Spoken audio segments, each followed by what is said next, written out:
What's going on, everybody? It's your boy Ty. Today, I am coming at you with a brand new 5-minute review. Today, we're going to be reviewing Pixar's brand new animated movie, Elemental. I know that I'm a few days late. I apologize. Things just got a little bit busy with Father's Day. Also, my Flash review, with that movie coming out on the same day, trying to fit both of them in.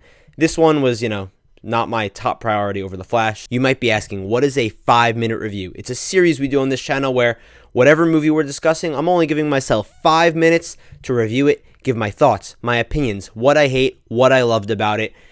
All of it in just 5 minutes, not cheating at all, no more, no less. So, with that being said, let's just get right into things here. So I've just got to start off by saying one thing. Before this movie plays, there's a little up short that plays called Carl's Date. And once, the Disney castle appeared with the Disney 100 logo, it really got me excited. It got my Disney nostalgia going because I wasn't really too excited for Elemental. It was kind of just another Pixar movie because they've been on a bit of a cold streak. I'll get to that in a minute. But I really love Up. It's a movie that is, I hold very close to my heart. My mother loves it. We watched it all the time, especially as I was growing up. But I feel like this short put such a bad taste in my mouth because the whole point is that Carl misses his dead wife, who, he's a widow now, and now he's, just going on a date, and it's you're kind of close to dying at this point. I hate to sound like that. You're, very old, and it's oh, now you want to go on a date, and I feel like that kind of undermines everything that he went through and Up. All right, I get you could, move on from people, but the way he's in this short, it's really weird the way they go about things. He's, talking to Ellie in, a picture frame, and he's oh, you'll always be my first love, sorry, though. Just, and then walks out the door to go on his date. I thought, and I saw this, rumor on Instagram, the date was going to be him, visiting, his not ex-wife, but his wife who passed away, visiting her grave. That's going to be, the date. But instead, it's actually just him, going to meet another woman.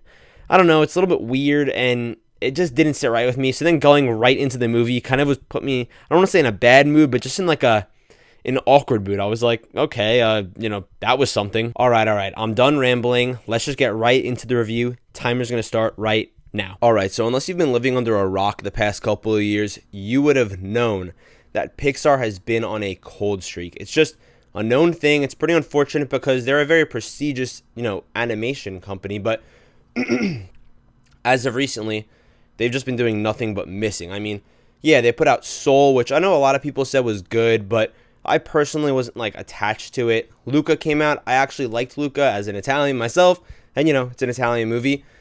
Then they put out Turning Red, which I didn't even see, if I'm going to be honest with you. Had no interest, and that's coming from a Pixar fan. Lightyear, pretty much a miss. Strange World, absolutely a miss. So I was rightfully so skeptical going into Elemental. And I'm here to tell you that, it was okay. I don't think that it, scrapes the bottom of the barrel with, the worst Pixar movies by any means, especially with, these cheaply made ones, it feels like, with Lightyear and Strange World. But at the same time, it's not getting anywhere close to that top tier, that classic Pixar, the one that we remember from our childhoods, the one that just made those great films about loving and caring. It just things that you don't understand what I'm saying. Just the ones that make you feel good. I feel like Elemental is kind of just right in that middle, maybe even a little bit below that, unfortunately. Of course, just like any other Pixar movie, this one has themes. The theme this movie kind of gets into is immigration, maybe a little bit of racism, interracial couples, maybe legacy and just what your legacy is. Do you follow in your parents' footsteps, or do you take a different route with your life?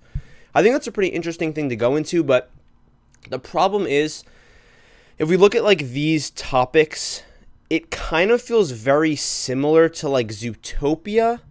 And then on top of that, the animation, I wasn't really a fan of the animation in this movie. I'll get to that in a second, but something about it feels just similar to Inside Out, where oh, we have feeling characters, now we have element characters, and they're all different. But they have their unique characteristics, and it's the same thing with Elemental. But Zootopia, you have, Officer Hops leaving her family and going to this new city. In a way, Elemental kind of does the same thing, and yeah, it's not bad in that sense, but it just doesn't feel fresh. And I think that's kind of like why this movie isn't that bad, just because it's already copying a movie that was pretty good. And also, I know Zootopia isn't Pixar, it's Disney, but still, it doesn't really matter. Just kind of feels like we're rehashing stuff, which isn't good, especially because all Disney has been doing is live action remakes. All right, we've got 2 minutes left. So the thing is, I didn't really love the animation in this. I thought everything looked kind of off. And like, if I'm just not satisfied with like the characters that I'm looking at, I feel like it's just tough to buy into. Like, you just don't love it. You know what I mean? Like, you can't get like emotions out of them and things like that. And I really did enjoy Wade and Amber's relationship as things went on in the movie. But I thought it started off a little bit awkward and it was pretty like abrupt. And if you watch the movie, you'll see what I'm saying. But I don't know. I didn't think it was that funny. I'm just trying to think of how to describe this movie because it somewhat feels like just generic Disney. I thought the plot, there's this one thing that kind of just kicks things off. And it's kind of just pushed to the side. Then we just go into their relationship. Then we're just pulled back in. And it's like, hey guys, remember that thing that we brought up in the beginning of the movie? Yeah, we're going to bring it back just so that you guys can have like a crazy third act. You know what I mean? A big third act where, you know, big things are going on. And just like any movie, which nowadays that's so common, and it would have been nicer if this was just a simple romantic story just between our two main characters with 52 seconds. What else do I have to say? I thought they actually did a pretty good job though discussing like immigration and how, you know, your family's proud of what they do. Also, because I really don't have that much time left, this movie kind of feels like Harry Potter in the sense of there's the 4 houses in Harry Potter, but only 2 of them matter, Gryffindor and Slytherin, because that's like the only characters you see. In this movie, it's the same thing. There's 4 elements, but you really only see 2 of them, fire and water, and you get like little glimpses of the other ones. I mean, I don't know, guys. With 20 seconds left, I really mean this. I'm not being lazy. I just feel like there isn't that much to say with this movie. I think it gets better as it goes along, but it's really nothing special. I don't think you'd be, you know, like upset if you were to miss this one and sit out, but maybe wait for it to hit streaming services is what I'd recommend. And I mean, yeah, that's about it, guys. All right, guys, and that's going to do it for today. But before you guys leave, really quick, 2 things to say. First of all, guys, we're almost at 200 subscribers. Thank you so much for all the support. If you guys could drop a subscription and, you know, stay with the channel, I'd love that. I mean, that would literally make my day. And also, the second thing, which I think is a reason you should subscribe, I really promise this. I have some pretty cool videos coming up. I have 2 that I know are going to be, I don't know, pretty unique, pretty interesting in like the realm of movies. So yeah, with that being said, maybe consider subscribing. Drop a like on this video if you liked it, you know, you enjoyed it. Also, I want to hear your guys' thoughts about this movie. You've seen it, because I feel like this is going to be a bit of a polarizing one. So with that being said, thank you so much for, you know, spending time with me here today. I love all you guys, and I'll see you in the next video. I am under the water. Please help me. For a troubled Earthquake. singer. Yep, We're we having got an earthquake.